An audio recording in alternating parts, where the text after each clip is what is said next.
Alright, yeah, what it do? Today we got Gen Z's obsession with 2016. Now, see, I noticed this with my homies, like, being around them and shit, like, a lot of them still listen to the same music from 2016. And I don't really know what it is, but, like, you know what I'm saying? It was a bop, you know what I'm saying? It had some vibes back then, you know what I'm saying? Like, there was a lot of other things that people just, like, seemed to latch on to. And it was kind of a time, like, where our youth was, like, suspended in time. You feel me? We kind of gonna, like, hold those times as, like, the back in my day, I feel like. But anyway, we got this video here by Cloud, and we about to run it up real quick. Come on.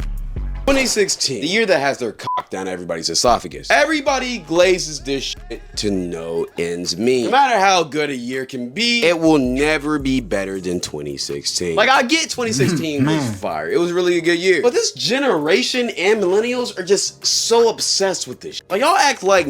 Man, I'm telling you, bro, it's that time period. Like, that time, I could smell, bro. I could hit a vape right now, and it take me back to flashbacks, bro. I literally have pinpoint PowerPoint presentations going through my mind, bro. Like, I don't know, bro. Maybe that's just me.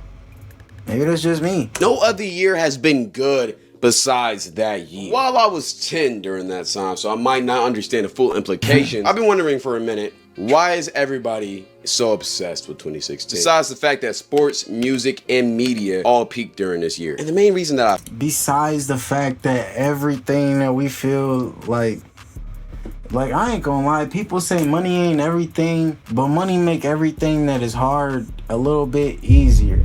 We was still learning technology. We was baby technologians, you feel me? Now we kind of evolved. We kind of like know what this shit is. Like, oh, that's you feel me? That was our entertainment. We ain't had peoples. No peoples. The main reason that I found is because of 2020.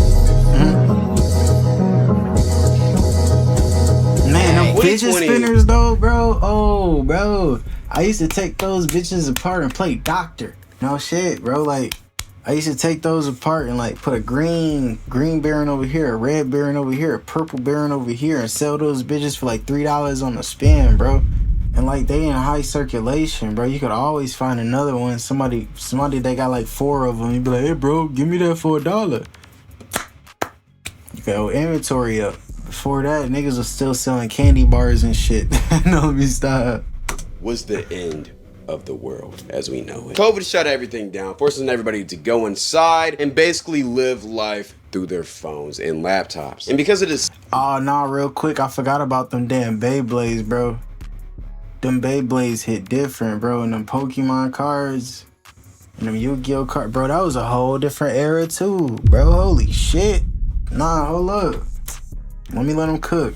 You going in the laptops? 6-month-long event of quarantining and not going outside. Society hasn't been the same since. Majority of society went from being very outgoing and social to all wanting to be nonchalant, popular, alone. We went from hanging out with the boys and going to parties on Fridays and Saturdays to staying inside playing Fortnite and GTA. And we went from actually talking and interacting with women in real life to only being able to talk to them through messages or FaceTime. Not to mention, if we wanted any physical intimacy with anyone, we'd have to use our hands, which turned everybody into gooners for about 6 months. Don't lie. We all went through that phase. Yes, I said we. Stop lying to yourself. While it's been 5 years since these events happened, I was low-key like held down throughout these times you talking about, bro. Still remain. One of them being the significant rise of social media. Before 2020, social media and content creators were still very popular. Ever since that year, this shit has exploded beyond belief. The popular thing to do nowadays isn't to be a rapper or an actor, it's to be a content creator. Kids are dead growing up wanting to be this. People would rather stay inside and smoke and chill than go outside and drink with their boys. Whether you like it or not, 2020 turned all of us into introverts. And even if you didn't make that complete transition, you're at least a little bit more there than you would have if not from the pandemic. But let's get straight to the point. How does this relate to 2016? Well, when you think about what 2016 was to its core, it's literally everything that 2020 wasn't. I think the biggest thing that everybody talks about when they talk about that year is the vibe.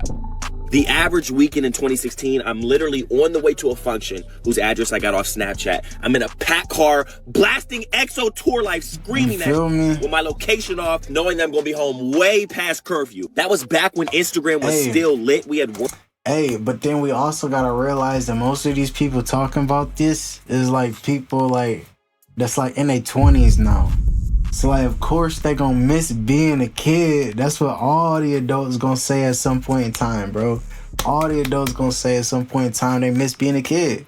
Because that's who don't miss being a kid, you feel me? Like, I remember them times where I was riding my bike up and down the street at 11 p.m., bro. Like 1 a.m., you feel me?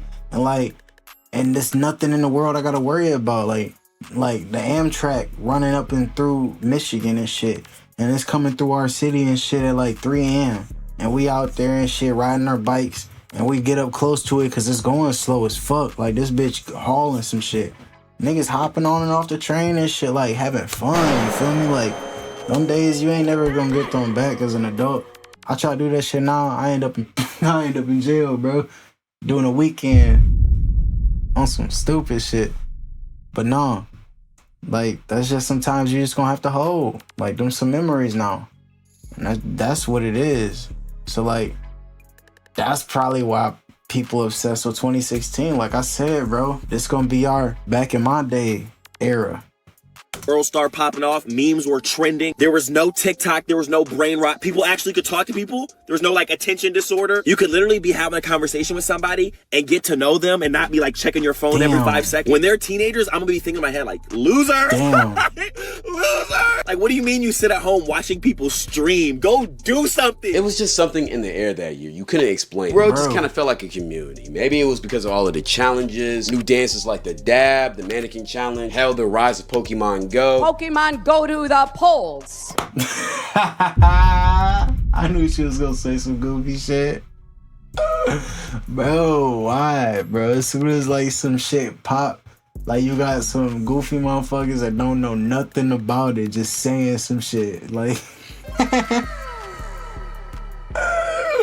funny as fuck.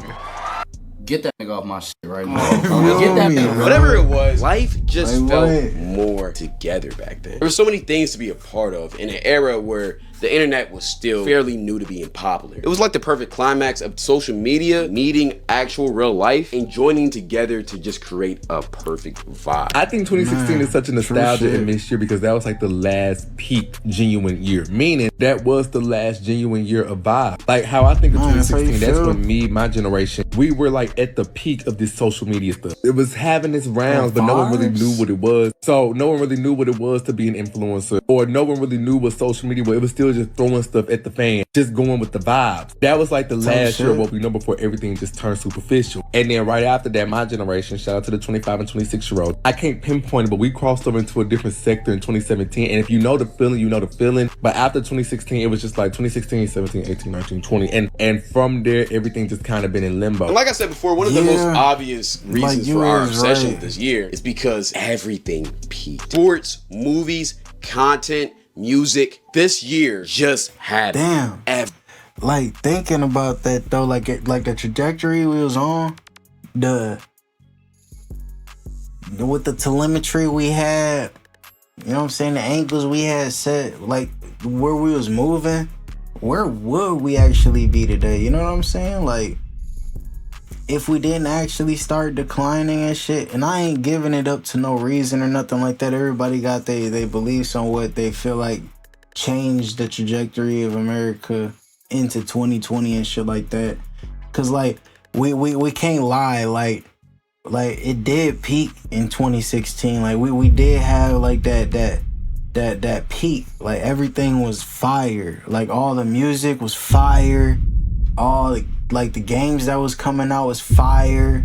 And with music, like they said, all the Playboy Cardi and the Uzi was popping out.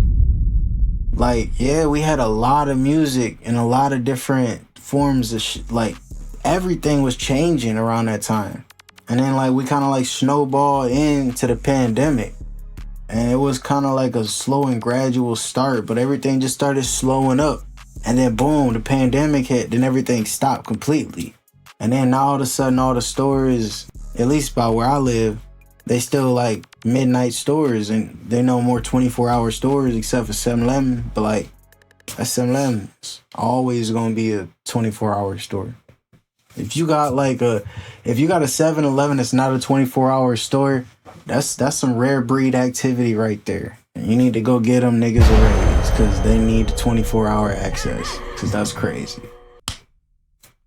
everything. The last instances of a full-length Rihanna and Frank Ocean project, Drake becoming synonymous with one of the most nostalgic summers ever, Kanye with one of the most iconic listening parties we've ever seen, Chance the Rapper before jinxing himself on Ultralight Beam, Post Malone before converting into a full-time West Virginian, The Weeknd giving us an album that was initially negatively received because all you fake mysterious freaks kept saying trilogy's better. Both are good. Shut up. YouTube had content that wasn't just balloon popping and weird vlog. Basketball at the collegiate and professional level was peak. Blocked by Jane. You would see a fine woman at Target and just think about her the rest of the day. Now you just scroll on your phone and say damn and move on. We're in a revolving door of situationships. Nothing feels sacred anymore. Now that's something that's crazy. Now I haven't seen a lot of people really talk about that. It's the abundance of beautiful women on your social media.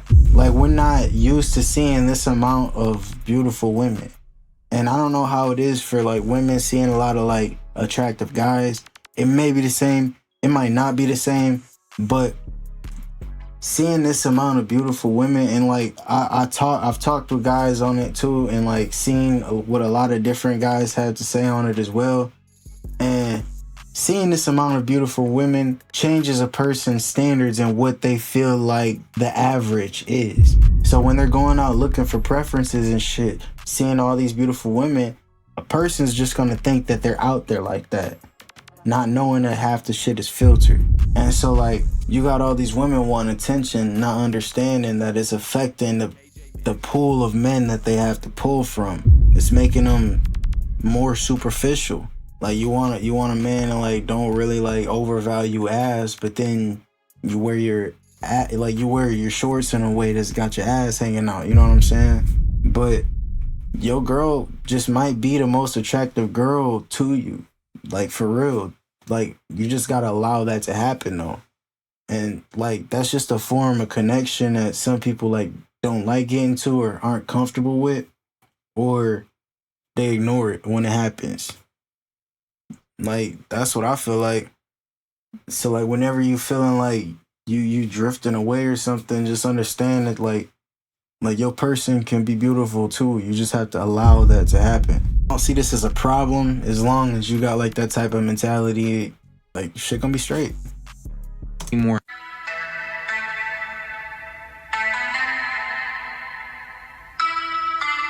One thing bro forgot to mention in this video: Double XL 2016 class, which started a whole new era of music. Also, football fan Odell. Bro, I ain't gonna lie, bro. I'm the only one who think this shit is trash.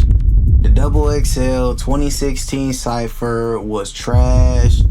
Probably the only nigga that's gonna say that. Whatever, it is what it is, bro. Like, that shit wasn't hot.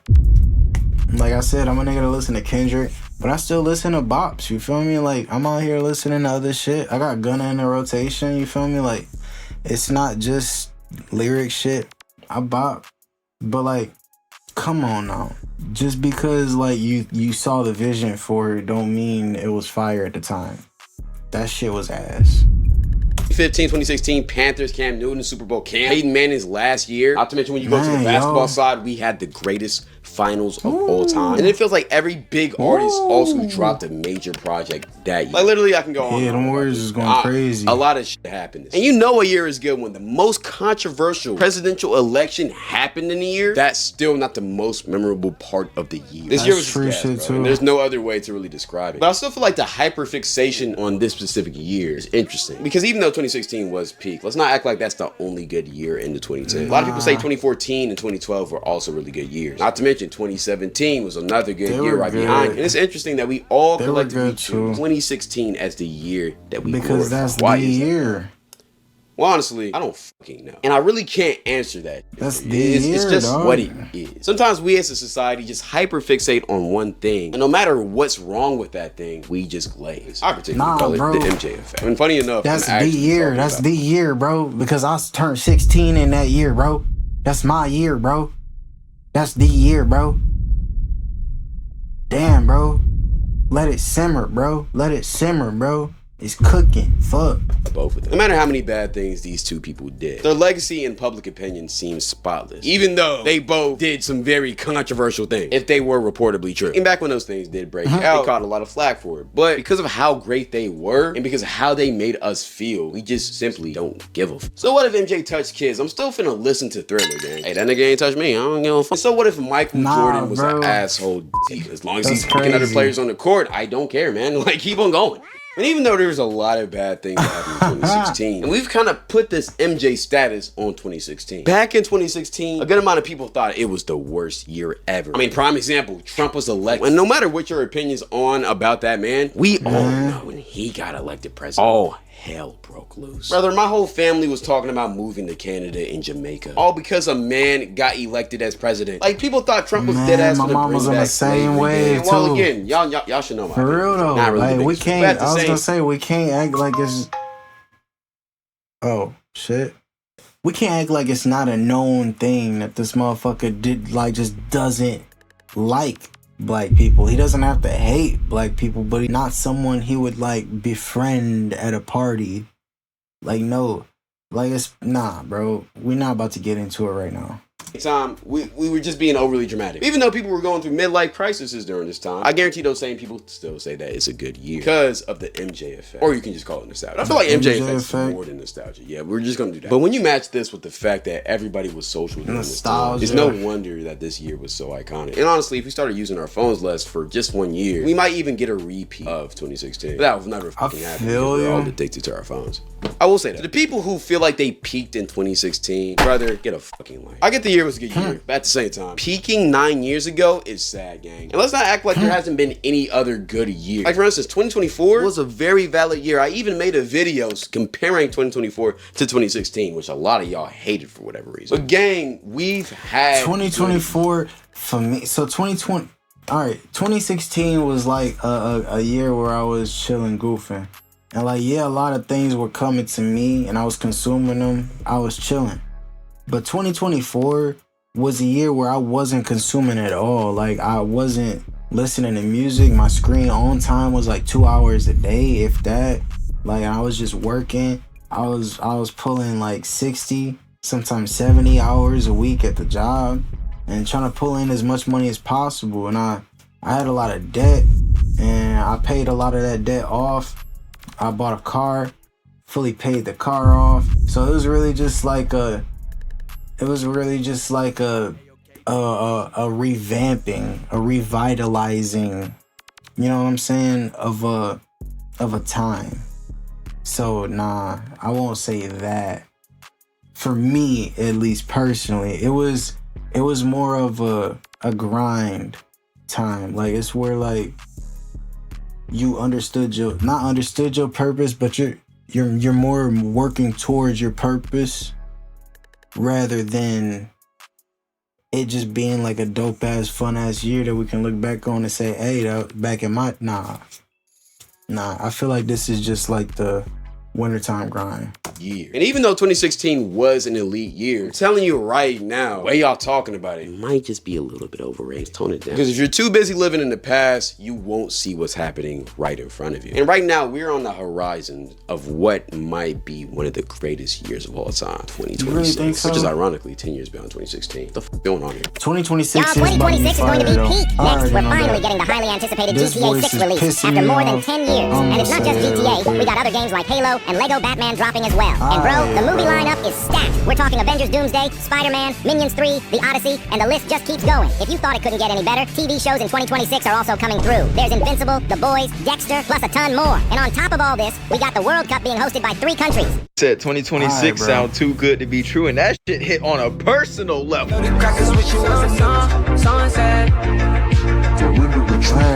The way that this NBA and NFL season is looking, it's going to be one of the greatest playoffs for both individual leagues. Same thing with CFB. We all know March Madness is going to be crazy. I truly think that 2026 is either going to compete or surpass 2016 final. But if you're still stuck on the past, you won't be able to enjoy the present. So, guys, let's let 2016 go. It was a great memory. But I guarantee half y'all who are playing if that's the only case, like 5 or 6 when it happened. If you weren't, you were like 10 or 11 or 12, just like me. So let's stop acting like we actually love that shit. And let's enjoy the year that we're Alright, yeah, let's wrap up here. 2014 for me, that was a year where I like started discovering that I wanted to be something like an entrepreneur.